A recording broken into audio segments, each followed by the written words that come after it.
Hello everybody, good evening. We will be starting our discussion roundtable, and the idea of this kind of event is to have a different format of communication, because the lectures have this way of giving the information by the teacher, and a discussion table would be the possibility to bring the questions up and have different opinions at the same time from different teachers. We will do it this way. First, we will do I will put a few questions to the teachers to start with.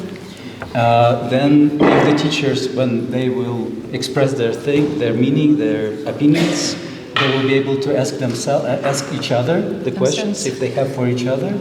And at the end, we will have questions from the audience. So if you have any questions, you'll be able to give it to them, ask them. Yeah? And the meaning, the topic, the theme of this roundtable is the Prana, of course, and we put it as a definition of Prana.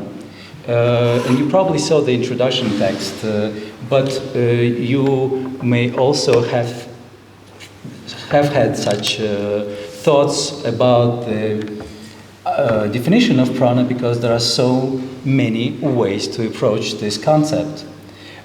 In the Vedic text, we can see that prana is an exhale. In later texts, we can see it as an inhale. It can be vital force. It can be, and it changes as this concept enters Europe and has relations to esoteric traditions here in Western Europe, Mesmerism and New Age movement and so on. So we have such a nice company here. We have Swami Maitreyi, Siddhartha Krishna, Francois Loren, and me, Dmitry Danilov, who will be moderating this, and this roundtable.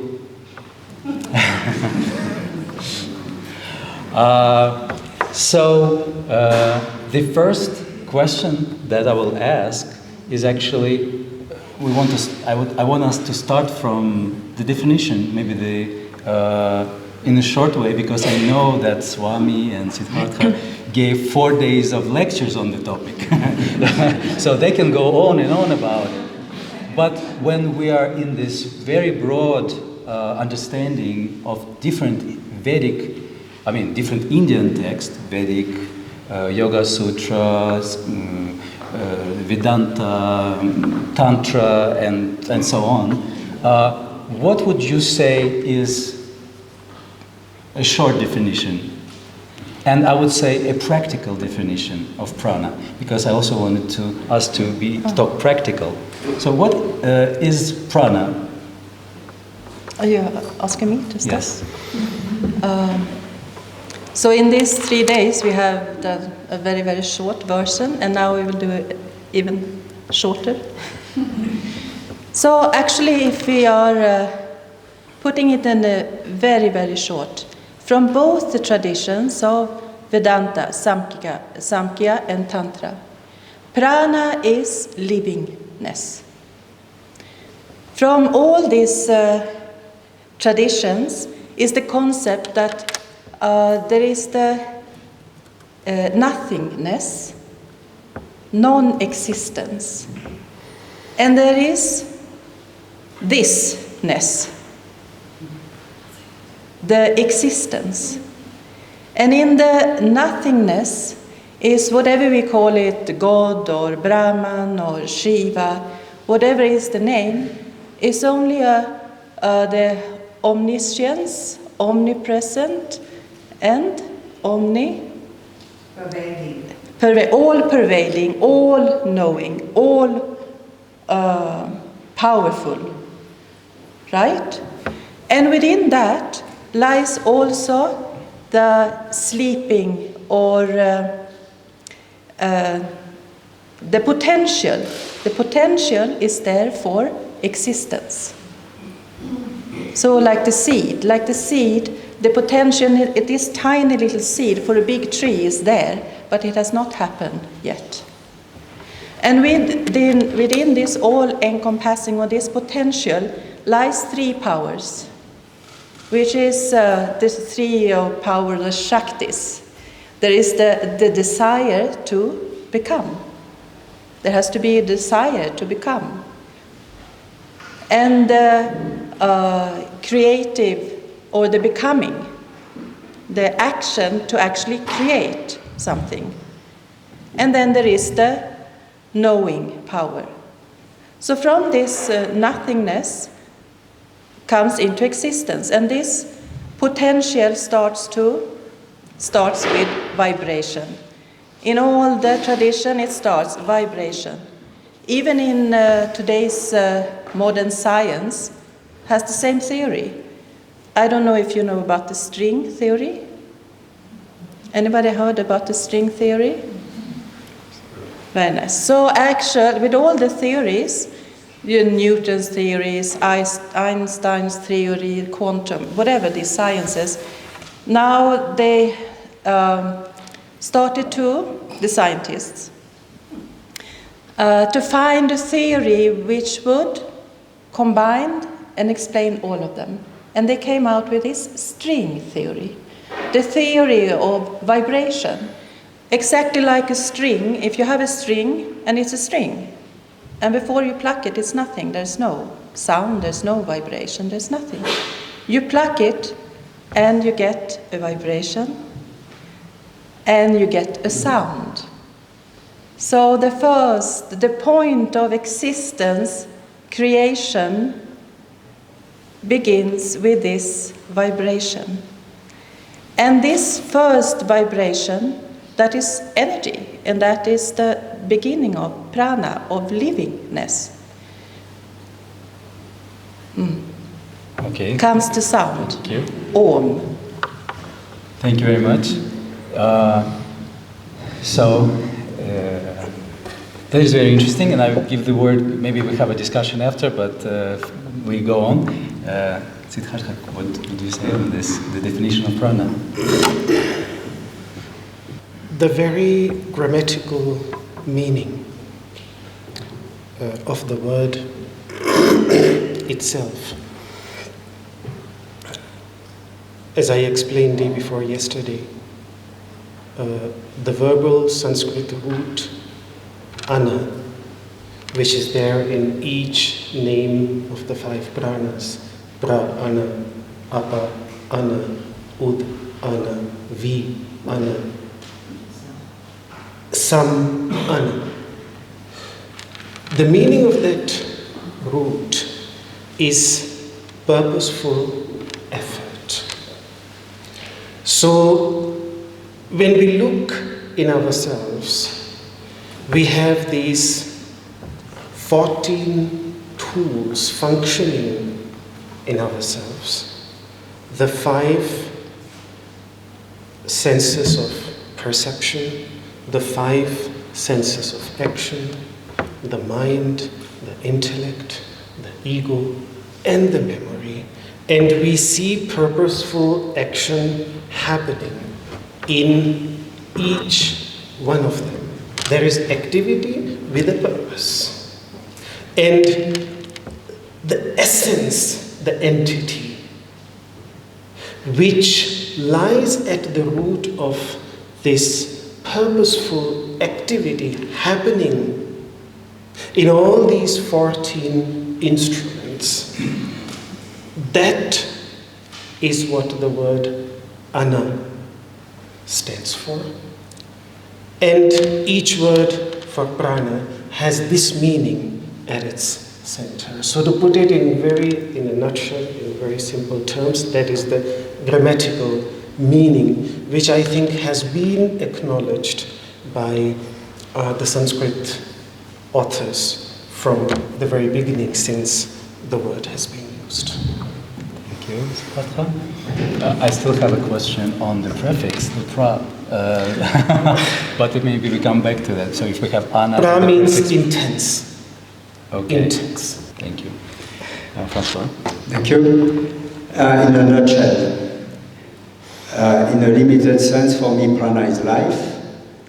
And in a more broad perspective, it is the spark of creativity that at each moment of time, which is a mind construction, is creating and destroying this world. Thank you. Short answer. Okay.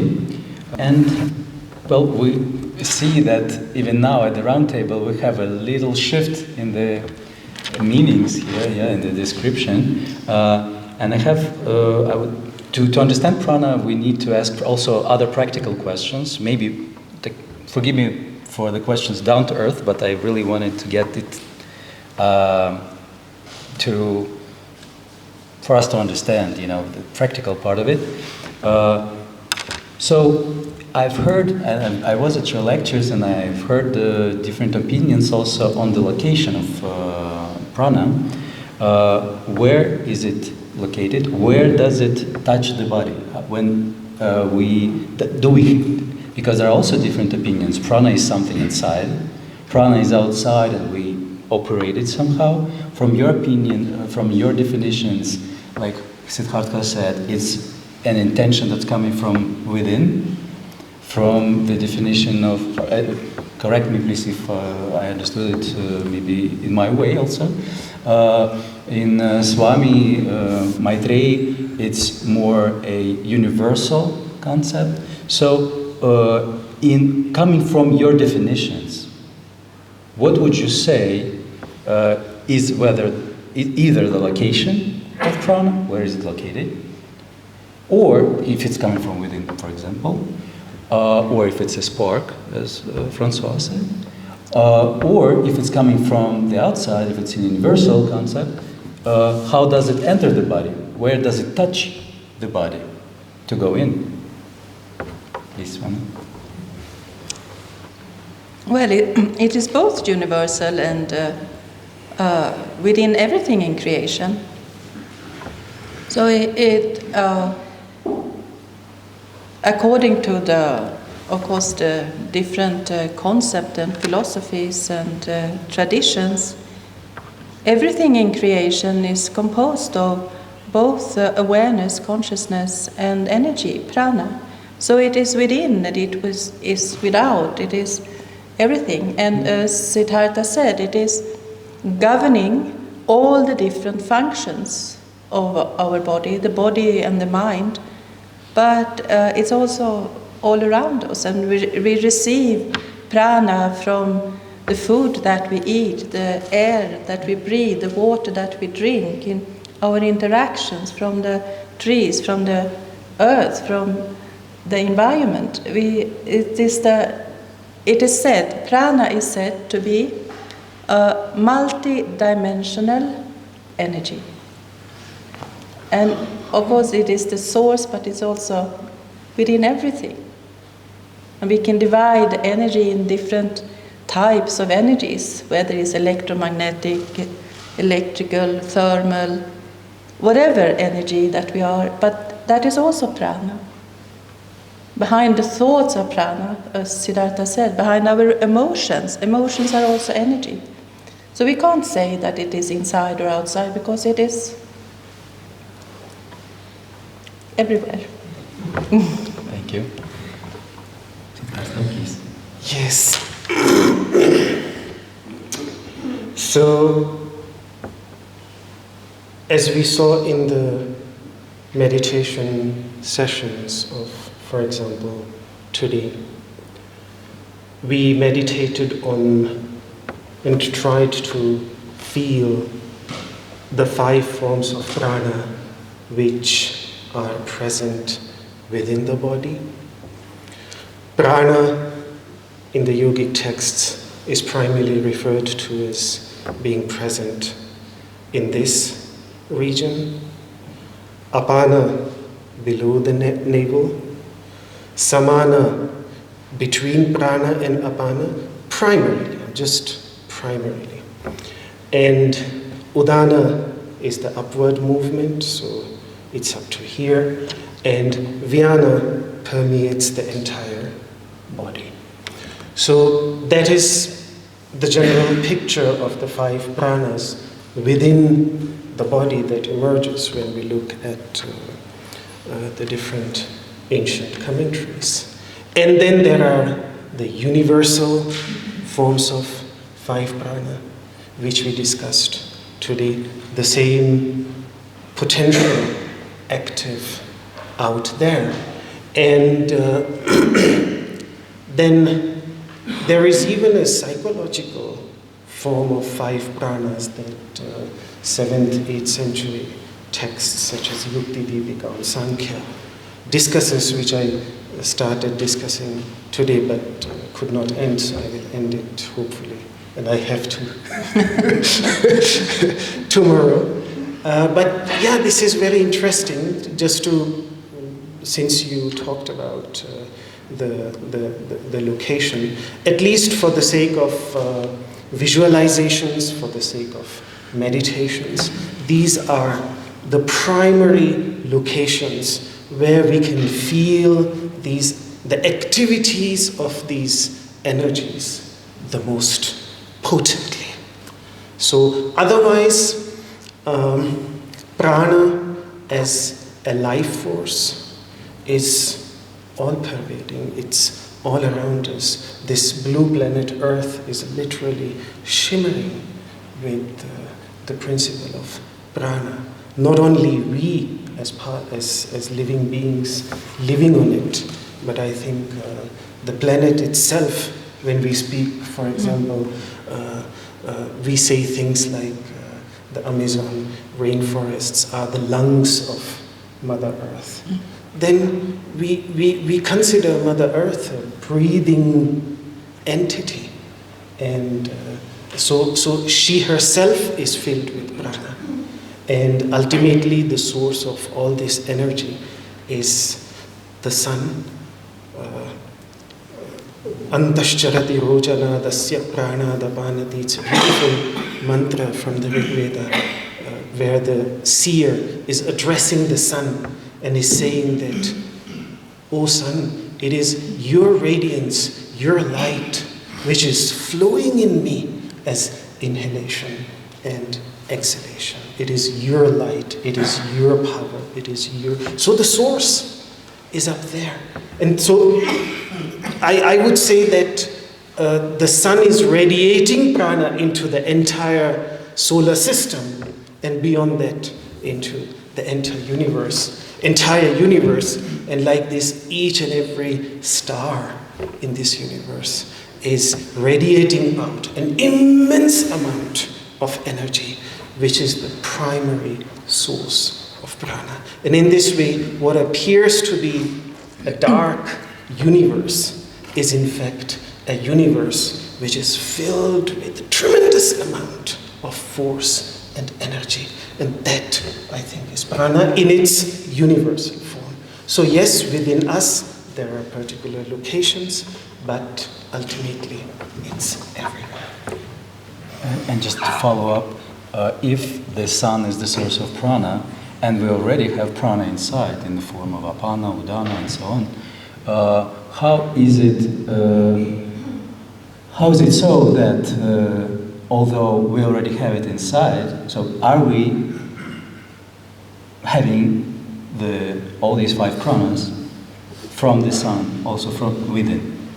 Yes, absolutely. Okay. Absolutely. We are constantly receiving it.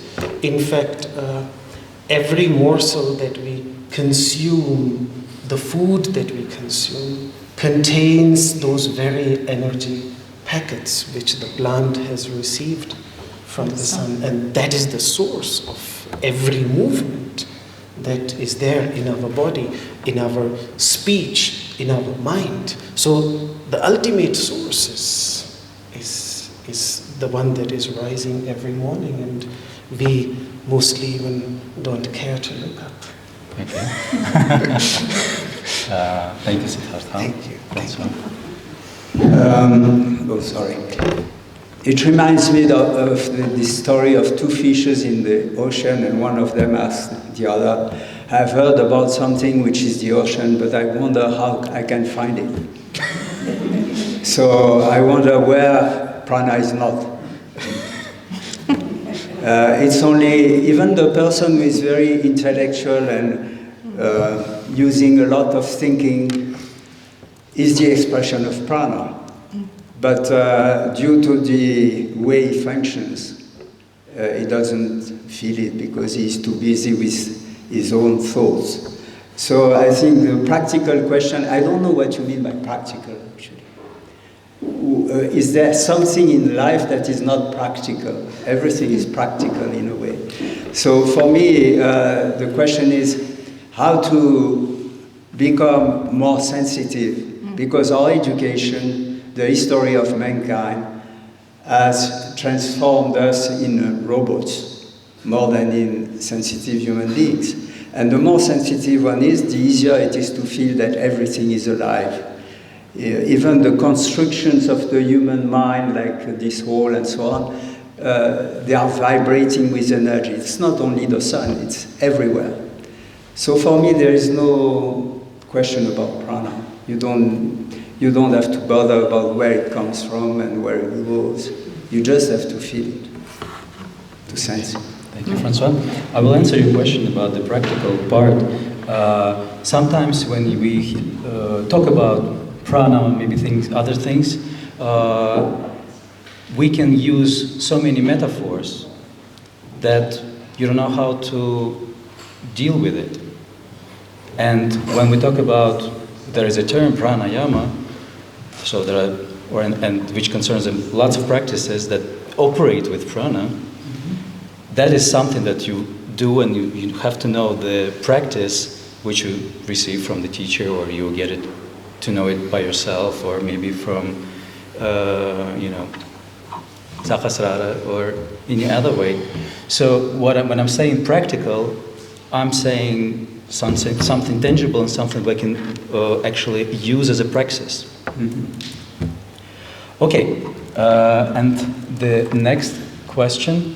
We talked about the source of prana, and in text it's not clear, depending on the text, what is more primary concerning prana. Is it the mind? Because in Sakyakarika it is said that the mind, the manas, buddhi, and ahamkara is what the prana is based on. But at the same time, in Upanishads we see that the breath is the primary, something more primary than the manas, buddhi, ahamkara. So what is your opinion on this? What is more primary? There is no more primary. There are the different pranas, exactly as Siddhartha was mentioning, but it's also the solar power, the sun. But we also have the reflective light from the moon, which is the mental pranas. So in the same way as we have the 5 vital pranas in the body, we also have the pranas in the mind, the mental pranas, which are, as you mentioned, the mana with the thought, pranas behind the thought, pranas behind the intellect, the reasoning, pranas, memories of prana, the prana of I, the existence. And in the text is mentioned that prana divides itself into 3 forces or shaktis. The prana shakti, which is the vital force. The chitta shakti, which is the mental force. And atma shakti, which is the spiritual force. And we can see in these 3 forces that the atma shakti, or the I, I am a separate entity. And the vital force, I am living, livingness. And the third is, I know, I am aware, I know that I am living. So there are just but there's no primary, they're all as important. Thank you. Yeah. There is a very interesting passage in Ṛgveda Upaniṣads where the teacher states that Prāṇa is the family name of all the inner instruments, which means the 5 senses of perception, the 5 senses of action, and the intellect, memory, ego, and the mind. Like, we have family names, the Clintons, the Obamas. So whenever... The Democrats.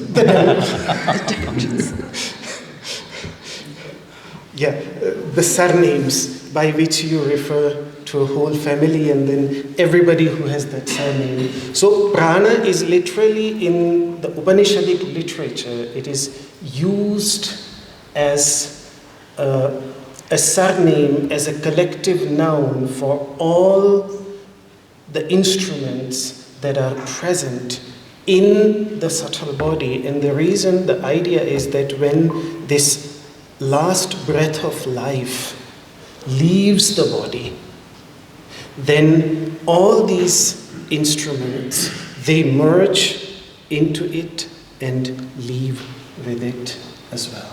So all these are manifestations of that single prana.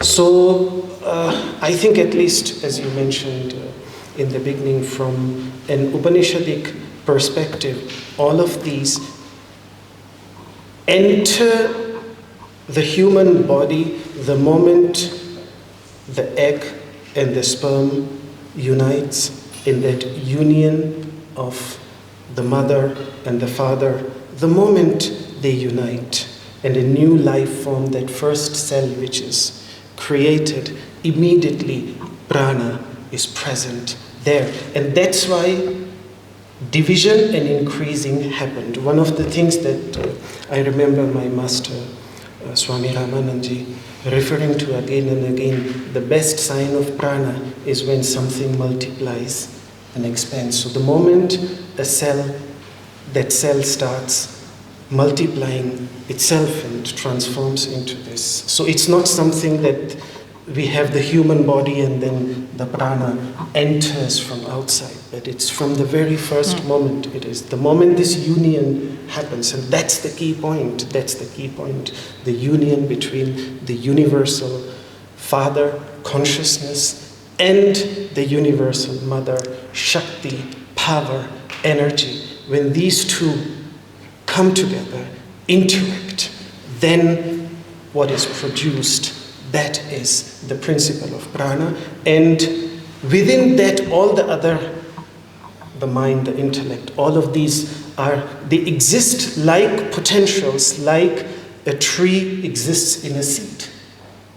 And then as the seed starts growing, slowly and slowly these potentials, they start manifesting themselves. So that is the picture that we find in the Upanishads. The reason that Sankhya gives universal intellect the primary position is from a very different perspective. The idea there is that to create the universe, an understanding is required, and that's why it starts speaking about Mahat, about the universal intelligence.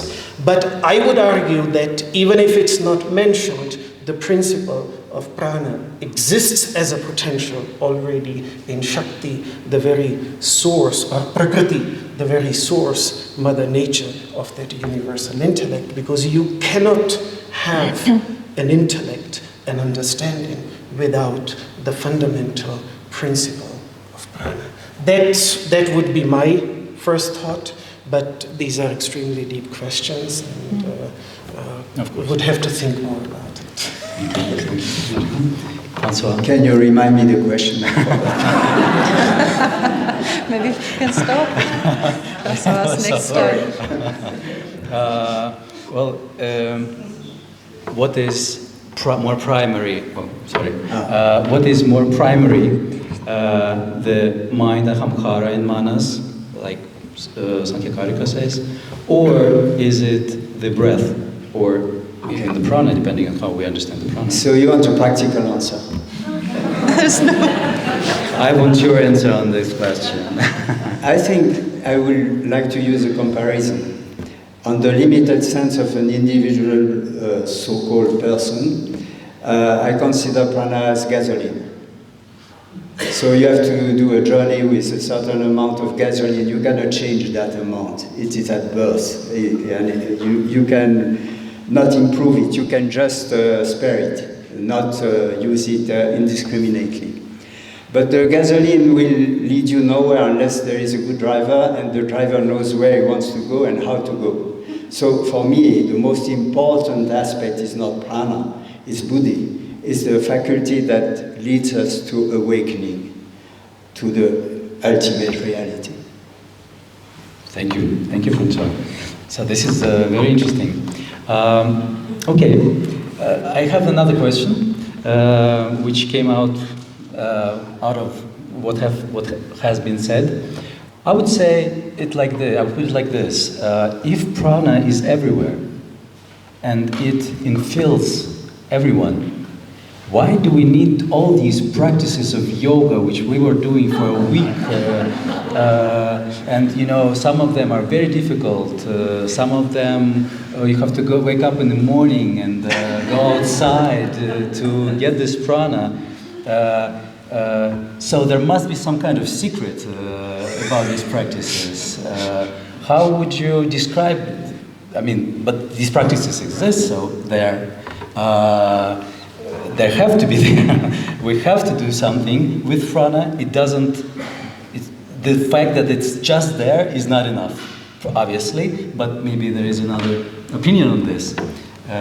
But maybe we can start with You want me to start? Yes. Okay. So you remember the question. Let's just give a kind of story. I left my home for 12 years. I come back. I open the door of my room. My God, so much dust. Dust that had started before I was born. Dust that started before my parents were born. Dust that started before the country where I happened to be born existed even. Dust that has started probably even before humanity started on this planet. So we need some way to clean the dust, and I think all the techniques of yoga are therefore helping to make a little clean space within, so that the most important aspect that is within us, which is this faculty of seeing things as they are and freeing ourselves from our beliefs and stupid ideas that have grown in humanity since the beginning of time, can be removed.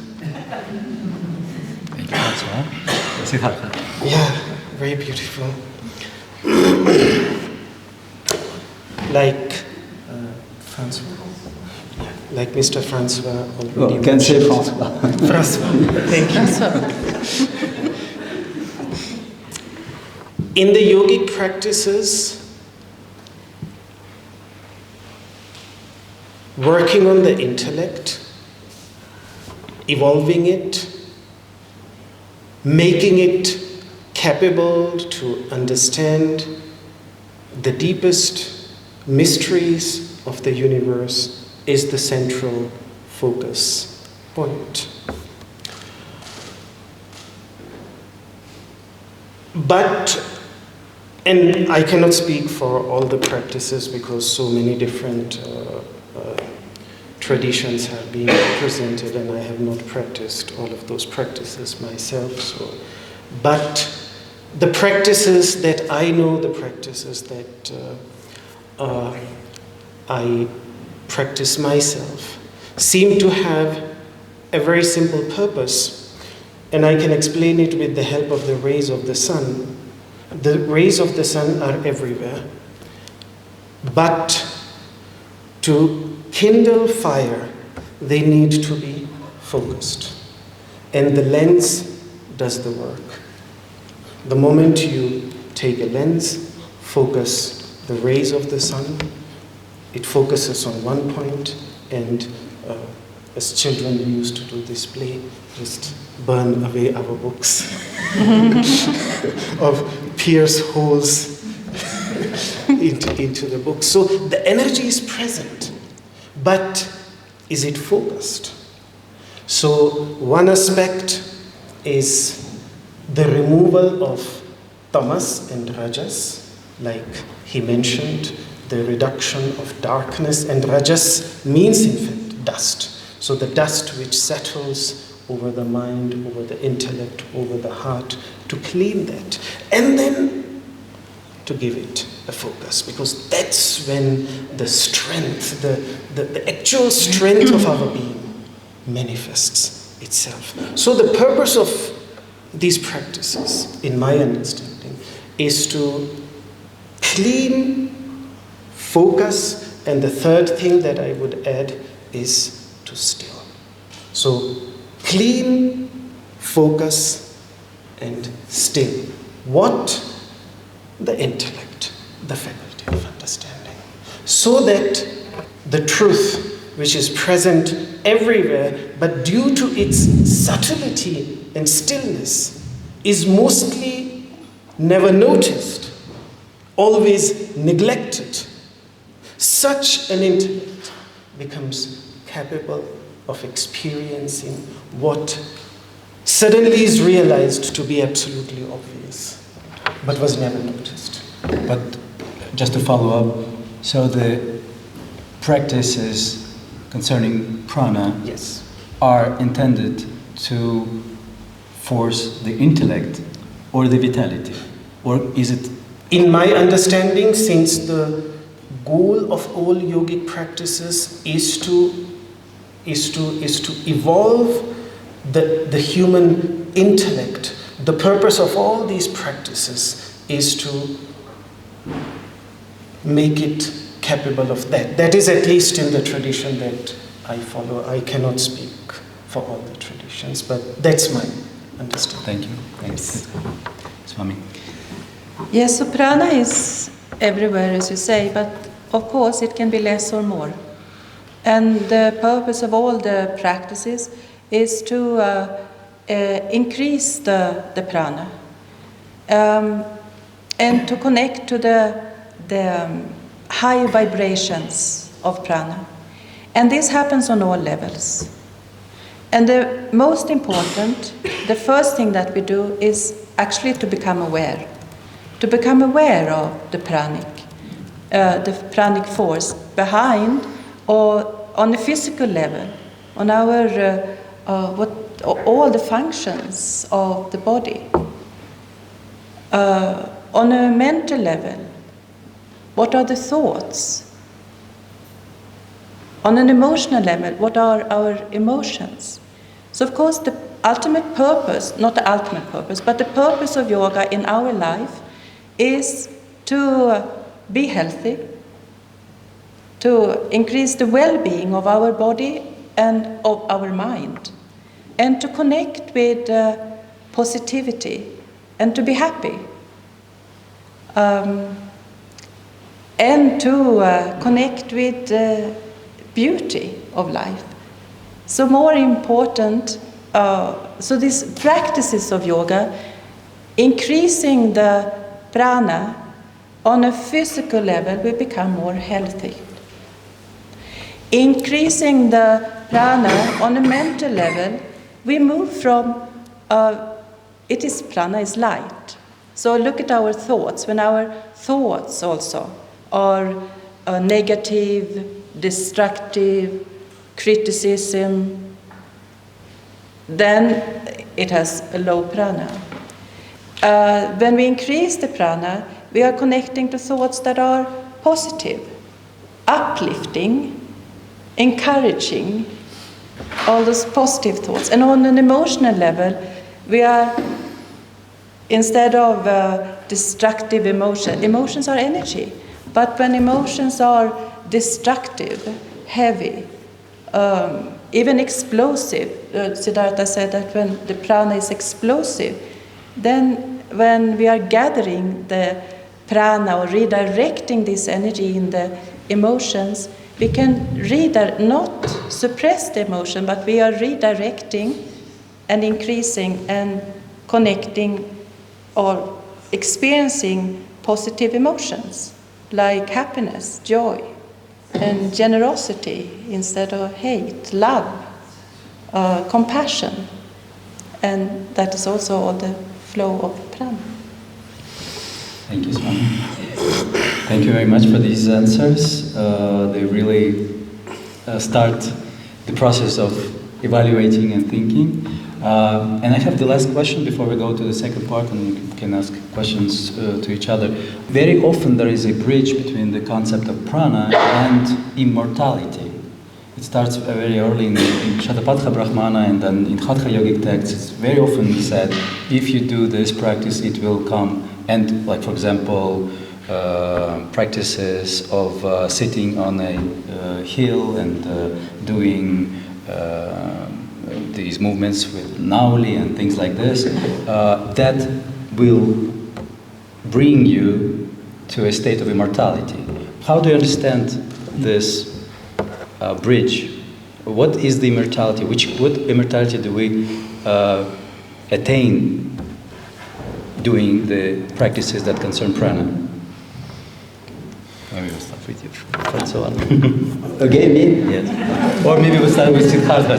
Now we'll start with Siddhartha. Oh my God. Okay. He's immortal.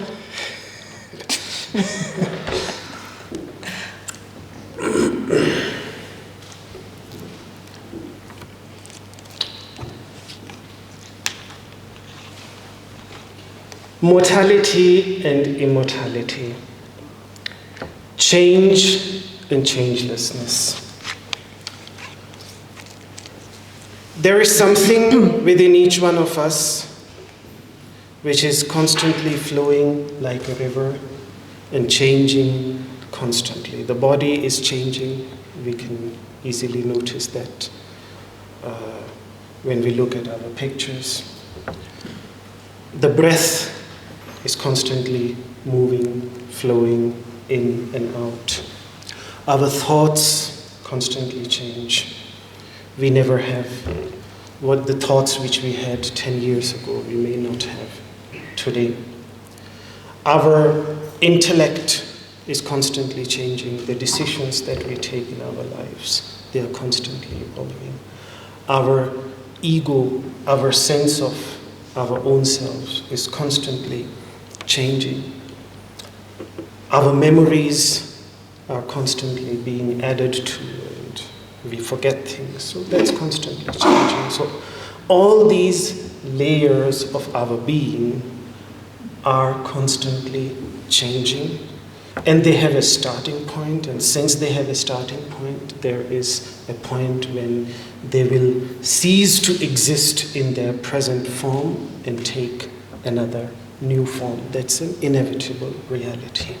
And as long as we identify ourselves with any one of these, if I look at my body and think that this is what I am, if I look at my breath, our mind, our intellect, our ego, our memories, our thoughts, and think that this is what I am, then I'm in the realm of mortality. I will conclude myself to be a mortal being. Absolutely fine. But then there is the space and light, or we can call it the luminous space, in which every changing thought arises, in which every thought about ourselves arises, in which every memory arises, in which every decision arises, and is being that inner luminous space which the masters speak of as consciousness, the light of consciousness, the infinite space-like presence of consciousness. Since that is not made up of parts, consciousness is not made up of discrete atoms or parts, because destruction in the understanding of Indian philosophical thinkers is just when the parts making up that entity disintegrate and separate from each other. That's when the thing ceases to exist. If you remove all the bricks that make up this building, then this building will cease to exist. Now we are faced with an entity in which you don't find the constituent bricks. Consciousness as that luminous inner space does not seem to be made up of discrete, small little bits which can separate from each other, and thus consciousness may cease to exist. So because of that, the more a person explores this mystery, we never fully understand it. Even the Upanishadic masters say that we don't, you cannot comprehend the one that is comprehending everything. But the moment we start at least thinking about it and experience it and feel and start to analyze it with a settled, focused, calm intellect, we realize that this must be something that cannot be. I wouldn't see how it can be destroyed, since it's not made up of parts. And since that is the innermost core, and the moment instead of identifying with these temporary layers of my being, when I start identifying myself with that and feel that this is ultimately what I am, then the sense of immortality is not something that is acquired, it is simply something that is recognized. Because this essence was immortal always and will always be immortal, but it is simply that we are not. So we, instead of becoming immortal, we actually just wake up to our immortality, and the practice of pranayama settles down the mind, focuses the mind, cleanses the mind, to be able to comprehend, observe, and experience this innermost essence. That is why it is understood that the practice of pranayama leads to immortality. That is how, in my humble understanding, I understand it, and I look forward to hearing. Thank you very much. Sorry. Well, I don't know what I can add to this. There is a beautiful story in the Bhagavad-gītā, a dialogue between Krishna and Arjuna. You know the story of Bhagavad-gītā? Yeah. So anyway, they are at the battlefield, and Krishna is the charioteer.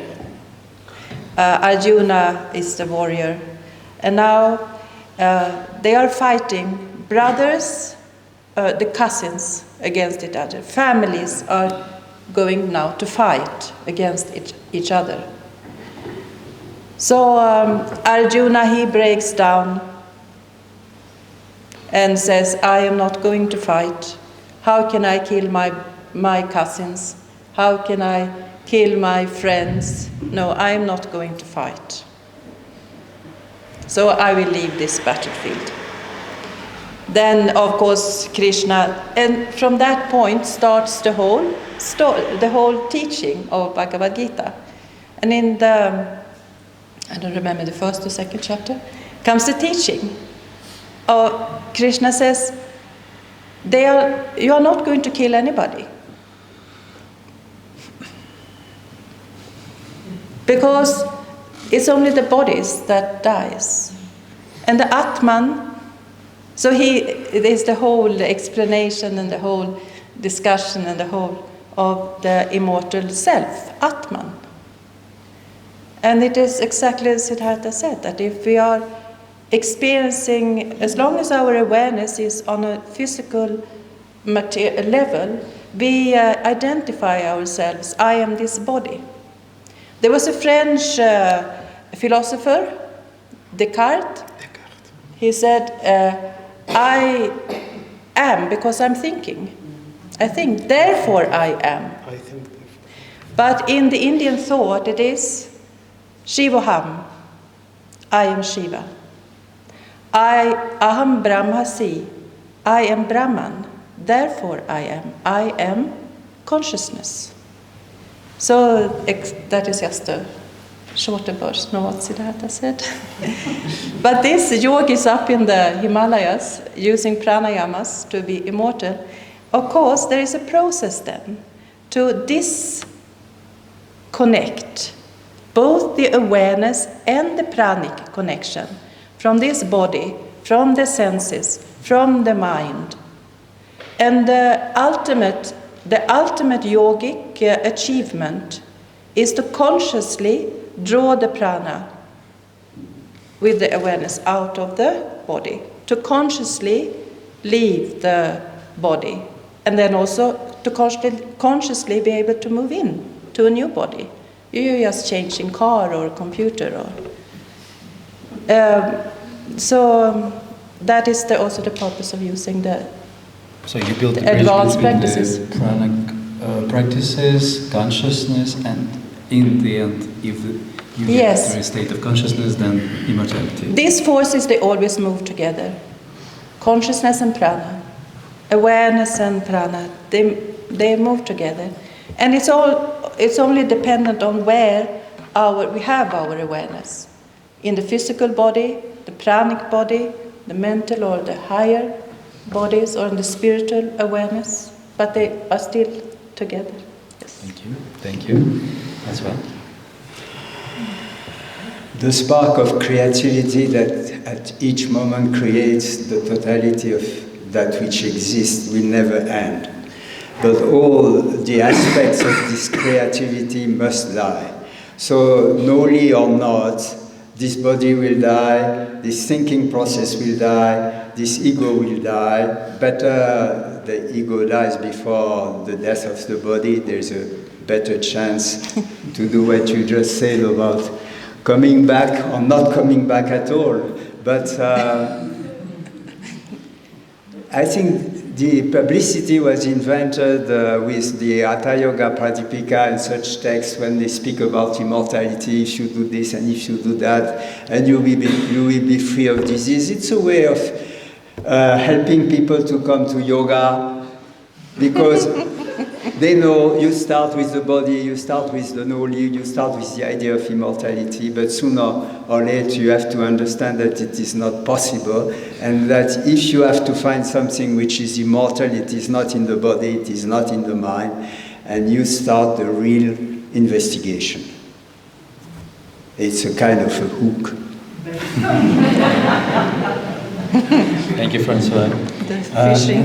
Would you like to ask each other questions, depending on what you were saying? Maybe what is that? It would be nice to have some questions from the. Yeah, but maybe do you have questions? To each other? No, you have to understand that in the yogic path, the more yogic practices that you practice, the less questions you have.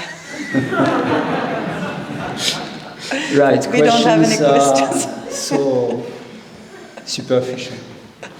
Yeah, but I think I will express my opinion on this. If we, sometimes in the yogic world, at least what I see, sometimes you go so much into understanding the world the way you see it, and you're so sure about it, then you don't want to communicate and ask other people and their opinions, because you, to my opinion, as good Siddhartha said, you cannot know everything, and even the Vedic, the authors of the Upanishads were standing on this position. So this is a good opportunity I have to... a question.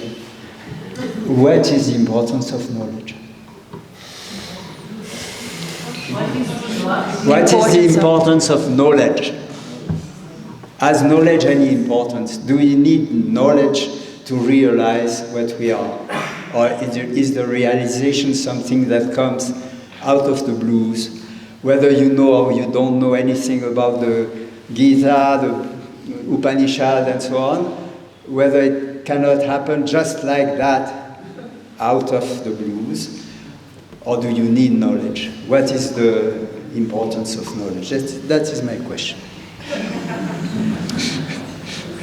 You want to start? Is it to both? Is it to anyone who wants to answer? I think the more important than knowledge is there's no use of knowledge if that knowledge is not applied, and that is wisdom. Then it very much depends, and as your question, if it can happen anyway, definitely. There are people that are more yogis that I have met, they have never practiced yoga in their life, they have no idea what yoga is. Then it depends on what personality types we are. And we have, up on these mountains, there are so many different trails, but they all go on to the top of the mountain or around. And we all have to choose our own path. And some people, it is through just living and acting and making experiences, making mistakes. For some people, it is through inquiring and knowledge and searching and wanting to understand, and what does this mean and what does that mean. And for other people, it is more through the heart, through different spiritual practices of mantras or any spiritual traditions, or just connecting through the heart to others and through nature, and through also helping others is also another path that leads to the same. So everybody has their own path. Thank you. I'll just continue on that, but I just want to be a little bit clearer. What do we mean by knowledge? And do you include wisdom into knowledge, or do you see those things, those separate. two as separate? Separate, it's not then, the same. Then by knowledge, you basically mean more bookish knowledge? Acquisition of information from the teachers. Understanding the information, trying to live by the information. Yeah. Yes, all this. Okay. The tradition that I follow speaks about the three fundamental tools that I have as an individual human being to evolve. The first one is my hands, by which I work, I act. That is karma, action, which is seen as the very foundation of the practice. That's why in texts like the Bhagavad-gītā, the moment Krishna comes down to the basics in the 3rd chapter, first in the 2nd chapter he describes the heights of Sankhya realization, but then when he realizes that Arjuna is not grasping, it's going over his head, then he comes down to the very basics, and the first thing that he mentions is karma yoga, the yoga of action, where we engage our hands in activities that prepare us for deeper understanding. So that's the hands. And then the second important thing after that is to add love to our actions. Action which is not inspired by love can end up being selfish, egocentric. So the next step is to take our actions from selfishness, from being directed by selfishness into being directed by selflessness, by universal love, loving kindness, compassion, maitri, and karuna. And that's bhakti. By the way, I really don't like the translation devotion in English, because the way the masters of bhakti explain bhakti is just unconditional, supreme love. Parama prema, sattvasmin parama prema swarupa, parama prema, supreme love. So when that supreme love, when we add the heart element to our hand and allow the hands to be directed by the heart, that is the second necessary step. And then knowledge is important, I feel. Otherwise, we end up saving the fish from drowning. You get the point? You see a fish in water, and out of love, you say, I want to save this fish. Oh, poor fish, this is going to drown. Let me pull it out and save it. This happens. This is how sometimes cultures destroy other cultures. They want to uplift them. They want to make them better people. But in the process, they actually completely destroy those cultures. Love was there. Tremendous hard work was there. But what was missing was understanding. And that's why jnana, that third aspect, it's the third important thing, not the first. But it is still important. And when these three things come together, each and every faculty of our being is taken care of. And then, at least in the way the path of Gita progresses from karma to bhakti to jnana, and then in the 18th chapter, at the end, Krishna ends with parabhakti, with the highest form of love. So the intermediate one is an attempt. We try to love. We work on our feelings of the heart.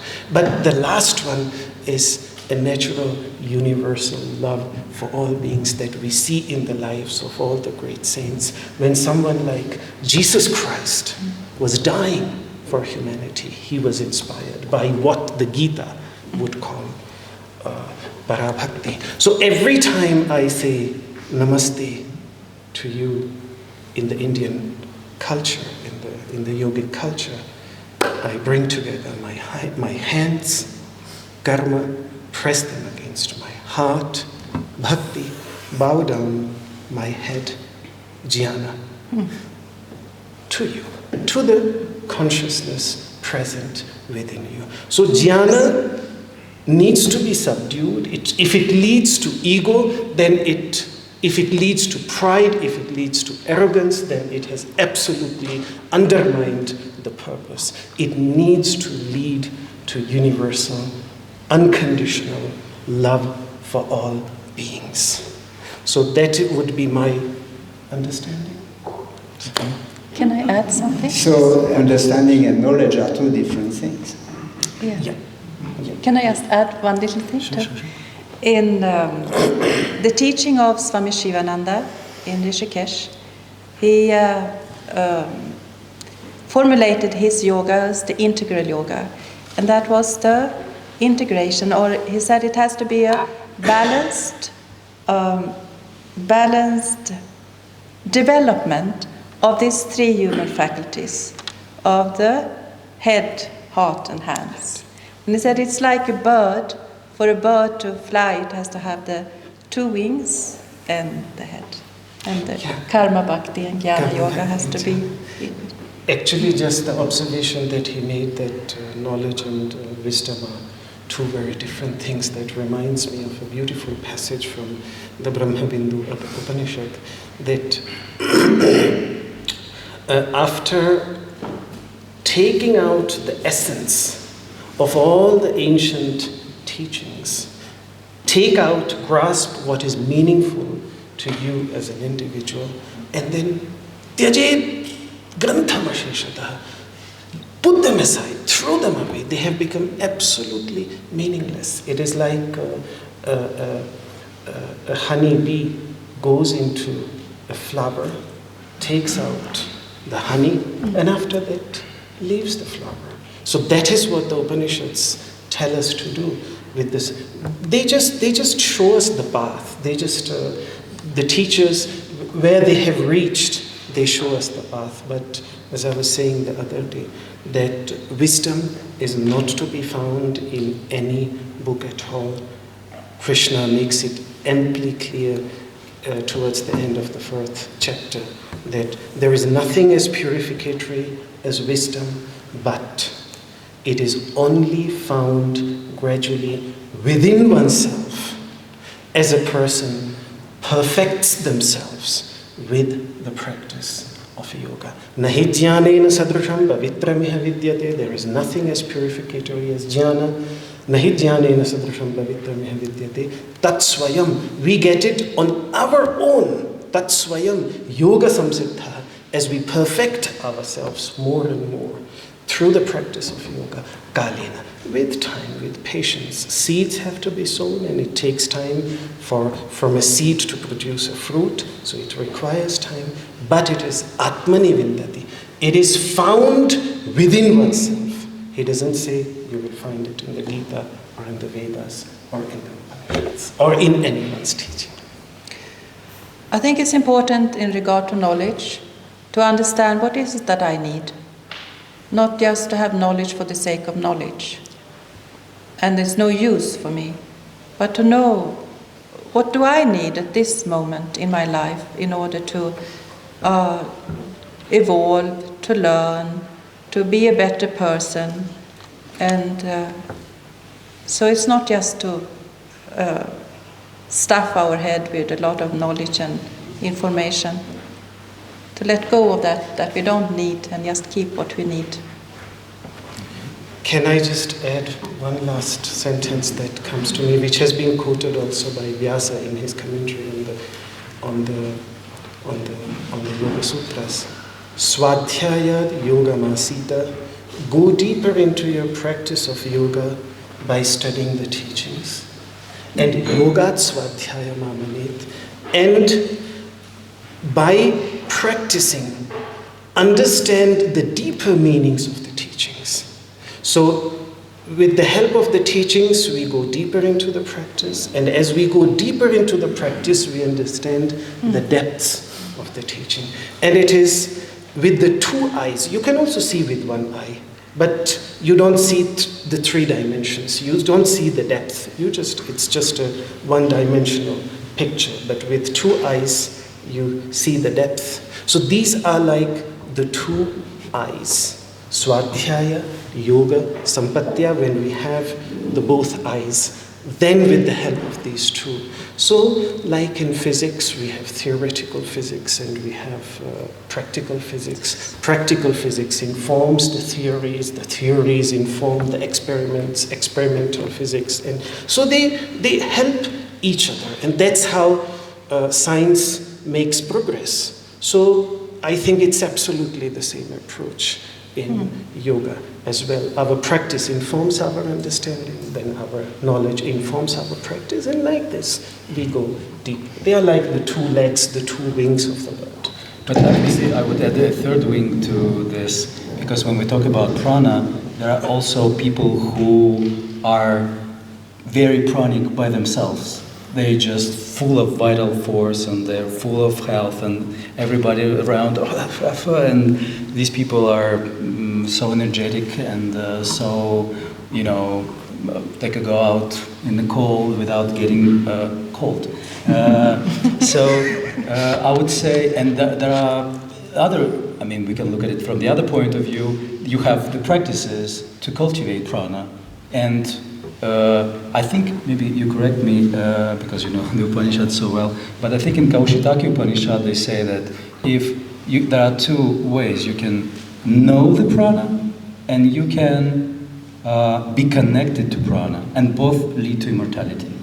So some people are just connected to this force, they're full of it for some reason, karmic reason, and some have the knowledge how to cultivate it and how to get in contact.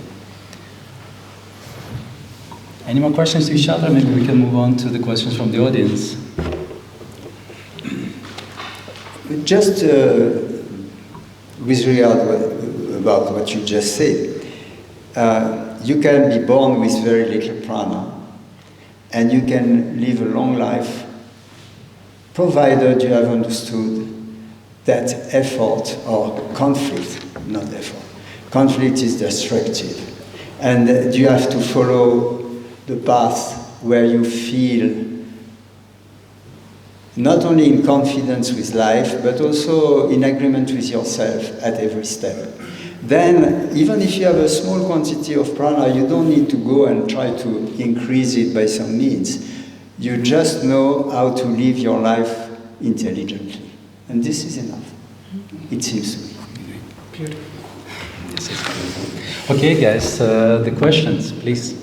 I would like to ask about different categories of prana. It was already mentioned today, like 3 forces, 5 categories, and if possible, clarify a little bit what are they stand for, and if possible, what are the practices to increase the amount of this prana? What are The practices I don't understand. Before that, there was what are the stand for? That's what I heard, but they didn't make sense. What are the difference between these categories? what are the differences between these categories? What are the characteristics of them? Okay. Yeah. The difference, didn't hear the difference. You between mean what? the difference between the different pranas that we have mentioned? Oh. So, is that directed to anyone particular, or you want to hear it from everybody? Just wondering who would like to answer. Siddhartha, maybe you start already. Okay, as you say. So, as I mentioned, there are clearly, we find descriptions of 5 pranas active within the body, 5 pranas active in the universe, and 5 pranas active in the mind. So these 3 categories we find. There are some other categories as well. Some of the Upanishads, they, for example, speak of 14 pranas, which are nothing but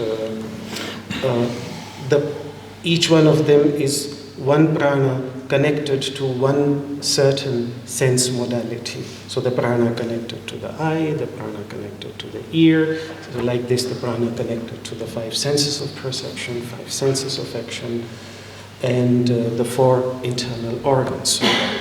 So like this, ultimately the idea is always that it's one principle, but depending on the work that it is doing, like the same person, when the person is in the kitchen, we refer to them as the cook. Then when he is driving, he becomes a driver. When he is managing an institution, he's a manager, then a director. So these different names are given to the same fundamental principle, depending on the visible work that is being done. Now, there are so many practices in different traditions. The 2 fundamental ideas behind all these practices, when it's the practice of pranayama, which literally means the stretching of prana, to make it subtle and long. The immediate effect that is there is that because the mind is deeply connected to the breath, the moment we prolong the breath, make it subtle and prolonged, and as it calms down, with that our thoughts, our mind absolutely calms down. So there is a deep connection of our emotions, and you can feel it very easily. I mean, when we are frightened, when we are angry, when there is strong passion in us, even if we are sitting, we can feel the breath really very strong. You know, when we are angry, for example, we have a very strong breathing. So emotions actually trigger breathing. And the opposite is that if you calm down the breath, then also those emotions. So emotions are a very strong force, and the only way to be able to manage emotions, and emotions come out, they are reactions, they are unconscious reactions, which if anger is welling up in me, I cannot do it. And in fact, trying to do something about it, to suppress it, leads only to more complications, to more problems. So, but calming down the breath makes it possible to manage, and that's why the 15th century Master Narayana, the commentator on the Yoga Sutra, he speaks of this vasana yoga, the management of vasanas, these deeply imprinted reactions. And pranayama, certainly, that's why for the sake of inner purification, for example, in the 7 practices that Patanjali mentions, the second one, prachyadana, prolonged exhalation, and vidharana, retention, as a purificatory inner practice. So that would be the fundamental idea behind haṭha-yogic expansion or extension of the breath. And what I am mainly focusing in these 5 days is pranobhasana, or visualization and meditation on breath, not working like haṭha-yogic masters, not doing breath work, but simply observing it and noticing its vastness, its greatness, and how it connects me with the whole universe.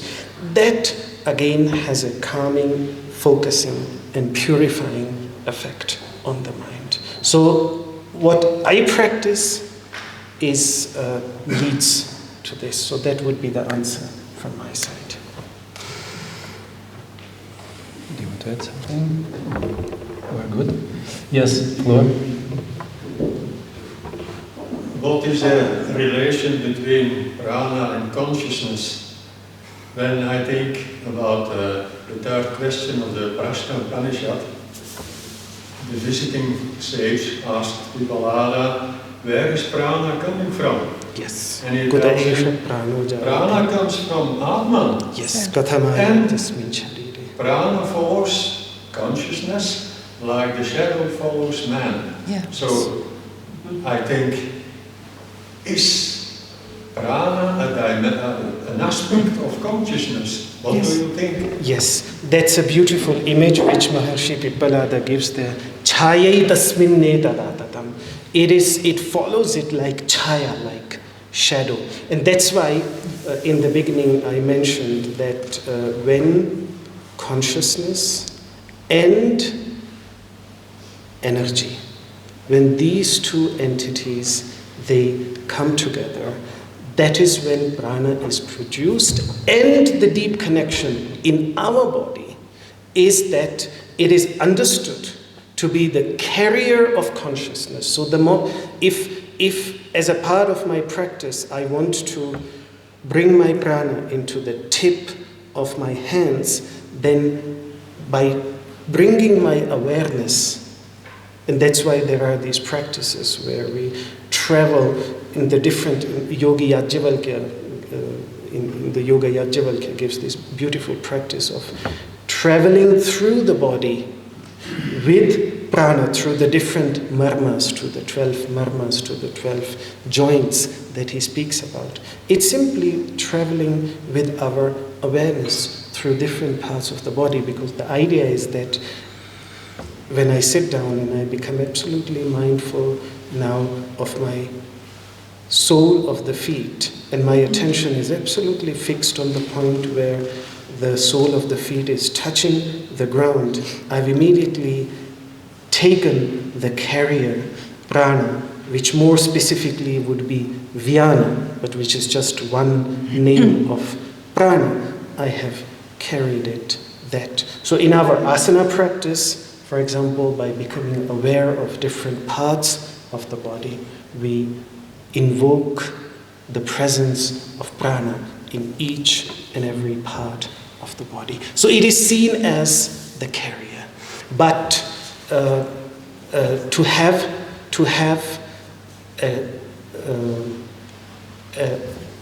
what's the English word which we used for shadow?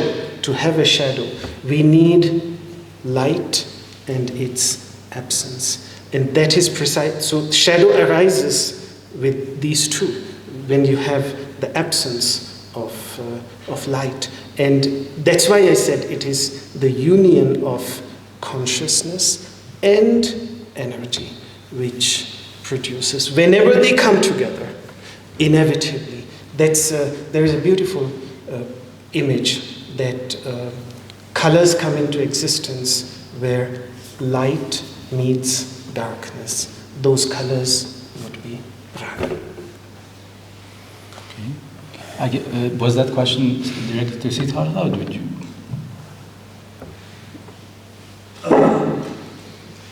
I think the question is... Can we say that prana is a dimension of consciousness or not? Is it the same? They are the same, and they are seen as two. When consciousness in a non-existent form, the prana or shakti lies within consciousness as a potential for creation. Then at the point of creation, the prana moves out of consciousness, but of course it's still, they move together. Now in this creation, which is actually energy, all this creation, the form, Consciousness moves with prana into the form. So when it is not created, without creation, Shakti or energy, prana, is within consciousness. And in the form, consciousness is within the form. But they move together. And then they move out together as well. So in the concept of Tantra, it's the same, but different word.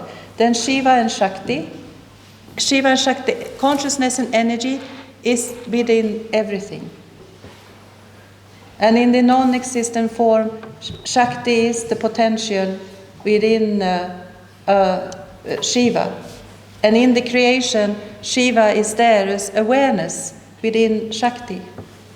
And the very meaning of Tantra is to liberate again energy, the prana from the physical form, absorb it again into, and to again expand the awareness. And then they are always united in a way, but they are seen as separate forces in the creation. But then again, they become one. I have a question. Like have some critical. Also, my mind is working. Also, yeah.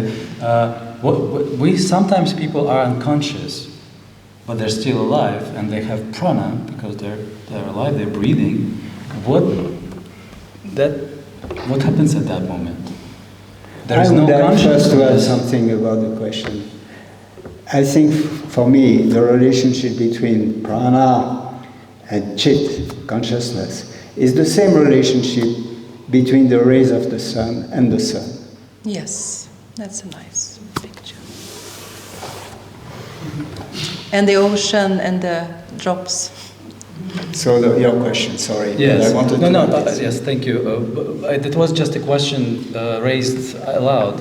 So consciousness. If we say I was unconscious, but I was alive because I came back to life, did I have prana at the moment of coma, or did I have prana at the moment of passing out? I'm sorry for such questions. You don't have prana, prana has you. Okay, but, it's not this way, it's the other way around. It's the other way around, but it goes, it stresses the opinion that was expressed before. Would you answer that? Okay, so... I'm asking you because you said that it's... Okay, so I think the answer to this question is related to his question as well. So, for consciousness, the Upanishads use the expression pranasya pranaha, the prana of prana. And for prana, it's just prana. So there is clearly a slight distinction. And the distinction, as Swamiji said, I would add the metaphor to that. The difference that is there between a wave and the ocean.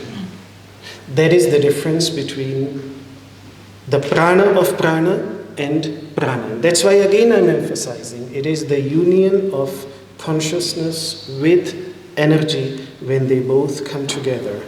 Then the wave that arises as a result of that on the surface of the otherwise absolutely calm, waveless ocean, and you need energy for that, then the wave arises. That would be akin to prana, but it cannot be without the water of the ocean, because the wave comes out of it. So they are inseparably united, and yet they are slightly two different things. Now, coming to what you asked. In the yogic literature, we make a distinction between Chaitanya and Chetana. Chaitanya and Chetana. One is a neuter term and one is a feminine term. And the difference is, the best way to understand the difference is that if you take a mirror into the sun, a ray comes out of it. The mirror does not have light, but as the sun reflects in the mirror, and you can actually, I don't know if you've tried this, but if you take a mirror out there and you stand in the sun, it's like a floodlight comes out of it. And that can be directed. You can actually illuminate a dark corner of your home. We used to use a mirror in India when in the summer people sleep under a tree and there is a crow on the top, and crow, it makes such a noise that sometimes the old people, to send it away, use a mirror, and the sun gets reflected, and then they just do a little bit like this. The crow thinks, oh, something is there, and then the crow goes away. So you have one light, the omnipresent light of the sun, which is present all around the mirror, which is everywhere present, which cannot be directed. It cannot be directed in a particular side.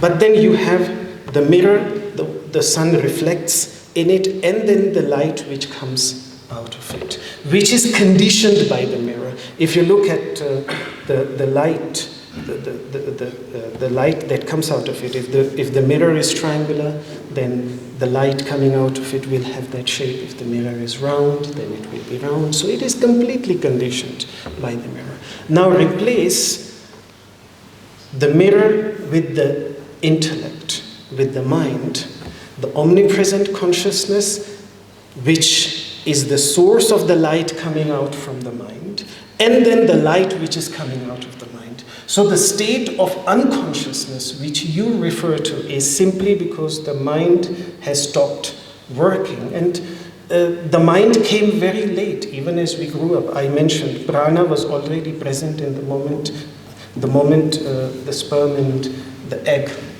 got united. The Prana was already present. That emanating light of Cetana, of limited consciousness, that comes very late. Even in the absence of that, Prana always remains, not only when we are unconscious. In fact, the Upanishads, Prāṇa-gnaya evaitasmin pure jagrati. In this city, the only fire that keeps on burning is the fire of Prana. All other fires get extinguished. The mind, the intellect, the ego, the memories, all of them get extinguished. But this fire continues to burn from the first moment of conception till the last moment, after which immediately the body starts disintegrating, like when you break the thread, all the beads just get scattered. So, but in between, the prana is always present, and Chaitanya, that omnipresent light, is also always present. What is absent is this tiny little stream of light coming out from the mirror of the mind. That is absent. And the absence or presence of that is what makes us conscious. And so in English, the best way to express the difference between these two forms of consciousness would be consciousness with a big C and consciousness with a small c. That's how the literature distinguishes. And understanding this distinction, it's a little bit subtle, it takes time to grasp, but I think understanding this distinction between these two forms of consciousness that yogic texts speak about resolves a lot of confusion around this. Okay. So this connection is diverse, let's say. Okay, yes. Thank you very much for your answers. I have a question concerning ego and prana. Does ego limit, restrict, neglect prana or not? Thank you. Ego is one of the functions, right? And it comes, one of the functions of the mind is the I am, the identity. And then we need to have that identification. Now when we come to the ego, we often understand the ego as arrogance. But the ego can also be so many different things. And there is one prana which is governing the function also of the ego or I. So, of course, it depends on how we are using our ego. It was mentioned the difference, it can be tamasic or rajasic or sattvic. It can be a destructive force, and it can obstruct you and hinder you in your life. Or you also use the ego as a force to achieve things. We need to have the ego, but we can use the ego to do harm. We can use the ego to do good. The ego can be arrogance. The ego can also be respectful. So it depends on how we are using our ego. Okay. Anyone else want to reply? There wasn't the question is, what is ego? Because the meaning is in the word means something, and the way the question was put, I think, means something else. So what do you mean by ego? Maybe I was wrong, and I used to identify ego like something bad and something to be destroyed, should be destroyed. The feeling I am in itself is not bad or good. It's just a feeling that I am. The good and the bad does not come from that feeling. It comes from something else, which is perverse or clean understanding, which makes our actions and thoughts perverse or clean. Prana has nothing to do with it. I mean, you put gasoline or electricity in your car to drive, the car will be driven the same way. I mean, but the direction the car takes, the way you drive, does not depend on the gasoline or on the electricity. It depends on some other factor with the driver. So if by ego you mean the driver, what is the driver in the car? It is the intelligence that is at work using the steering wheel. So the problem is not with regard to prana, it is regard with buddhi, with the intelligence. Not intellect for me, intelligence, which is different from intellect. The difference between intelligence and intellect is rational thinking. Intelligence is that which allows you to understand immediately, without thinking. Just seeing. Seeing things as they are, this is understanding. Thinking about things, that is intellect. And this will lead you nowhere. There is a very beautiful symbology in India about the ego. You know, we all think that, we have to, in the yogic process, we have to get rid of the ego and destroy the ego. But in the Indian symbology, and it's also used in different ceremonies and rituals, right? That is the coconut. You know the coconut? Yeah. And the coconut is very hard outside. So in many ceremonies, the coconut is cracked, right? But when we crack, and the symbology is to crack the ego. And when we crack the coconut, we open it, and inside, what is there? It is white, it is soft, it is sweet. So that is just it is not getting rid of the ego, it's the transformation of the ego. Okay, thank you. Do you want to reply, or we can go on with the questions? As you say. Okay, that was a question? Yes. Hello, good evening. I don't know how to do this question in any way, but I'm looking more from a householder perspective, right? I remember reading in the book from Yoga-sutras of Autobiography of a Yogi.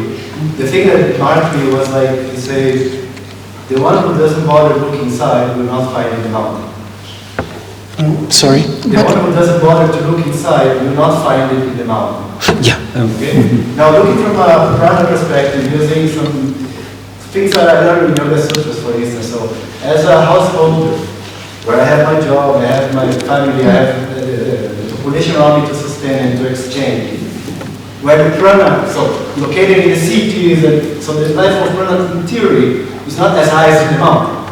And then I look at myself like, okay, I need to find a way to keep my levels of prana high, but still, if I don't bother looking inside, I will not find in the mountain. So here we find ourselves in the mountain, looking for the prana where it's abundant. But then I go home, and then I'm like in this conflict where, okay, I do the yoga practice, I do the meditation, I try to achieve high levels of prana, but perhaps not enough. And perhaps even my meditation practice is not as high as possible, because generally the environment is not conducive to the meditation. I mean, it's not a question directly, it's just like putting on something that's bothering me about. And if you want to share something with me, I will be ready. Yes, please. And then when It's too long. Make it short so that we understand. We have to do the best, what we can, wherever we are, and use what we have. So even when we are living in the city, where there is not a lot of prana, it's difficult, then we have to take care of what we eat. We still can find in the city parks and use the parks. We can't be up in the mountains, but find the higher level of prana wherever we can. And we can use, in the city it's very useful to use visualization technique as well. So wherever you find that you are in a situation where you feel a lot of, there's not prana and there's a lot of negative energy, a very simple practice to do. You can do it anywhere, on the bus or in the office, wherever. You just visualize yourself in a transparent bubble. And you fill that bubble with light. And the light can shine out, but negative energy cannot come in. But in that simple practice also to just increase the prana. And you can add the repetition of the mantra Om. You don't have to do it loudly. And mantras are very, very useful, a very useful tool. Even if when you are sitting on the bus or the metro, or you can just silently repeat the mantra Om. And repeat mantras in your house will also increase the level of prana in your house. And not only for you, but also for the family and neighbors. would you like to comment? Okay. I'm still stuck with the first question, and I've been bringing something to answer this. So the beautiful thing about prana, which makes it also very different from consciousness, consciousness cannot be observed. It cannot become an object. Like you cannot see your eyes, you cannot observe consciousness. Consciousness is that which observes. On the other hand, prana in the form of breath can become an object of observation, and that's why it is the last object of, it is the primary object of meditation, while Brahman, pure consciousness, never becomes an object. So that's also the difference between consciousness and prana, and that's precisely why it is, for the practice of upasana, for the practice of meditation, it is so practical that it can be done wherever we are. Wherever, even just traveling up the lift when we have nothing to do. Every moment when we are sitting in the bus, in the train, not if you are driving yourself. Not driving. Because I remember when my father came to Belgium in the 50s, the person who was driving him around, he sometimes, my father used to laugh about it, that while driving he would start practicing, and then, what are you doing? And he said, I'm practicing pranayama, but do it at home. No, I don't have the time. But then please don't do it while driving. Both of us will be devoid of prana. So not then, but otherwise in every moment when we have nothing else to do, then instead of just allowing the mind to wander here and there, let's give it a focus. Use that moment to calm down the mind. So the person that we are meeting, after a few moments, the interaction will be more beautiful. So this is like a safe space where we learn to drive the car, but you don't end up driving the car in the safe space all your life. It's just a learning track where we don't have to fear about other cars, but once we know what to do, then I think that has to be applied on the busiest streets of Bern, Geneva, and Zurich. On my behalf, I want to say also a few words to respond to what you were saying, because I also raised this question. I also live in a city, and it's so nice here, and there's so much prana, but we're still going home. And my answer to this is, of course, it's nice to come to Zinal and feel this energy, feel so much prana around. But then it is also, after a week of being in Zinal, it's so nice to go home and meet all the people. And there are many other energies in the city that we also depend on, that really fulfills our life and make our life what it is. So we just have to be in the balance and have the opportunity to go to Zinal, to go to other pranic places, and be also a part of a social life, part of a loving life and intellectual life and all other aspects of life. I want to add an information. I didn't get your point, but now I understand from what the other said. An information about the fact that in France and in the States, people who are in jail awakened. And to be in jail is worse than to be at home in a city. So watchfulness is open to us everywhere, at any time, whichever the conditions. And maybe the conditions which are so nice here are dangerous in the sense that they give us the idea that we need to be in a beautiful place, which is wrong. It's not a question of the outside, it's a question of the inside. And the inside is the same, whether you are here or elsewhere. What you watch is not the outside. It is what is happening in you. And the more difficult the situation, the more obvious the reactions that people call the ego, wrongly. And you have a better chance to realize when you are in jail and you have nothing else to do and you get bored and maybe more than that, afraid. This is the best condition, not a peaceful place. So, thank you very much, Francois, all our speakers, for this wonderful communication, this, I wouldn't even say a discussion, but a sharing of opinions, visions. And thank you so much for such wonderful questions. So I think this was a great event, honestly, from my point of view, and it was so nice to hear the opinions and communicate in this format. And we're not leaving tomorrow. We still have the lectures, and we'll see each other. So if you have more questions, you'll be able to ask the teachers either on the way or on the lectures.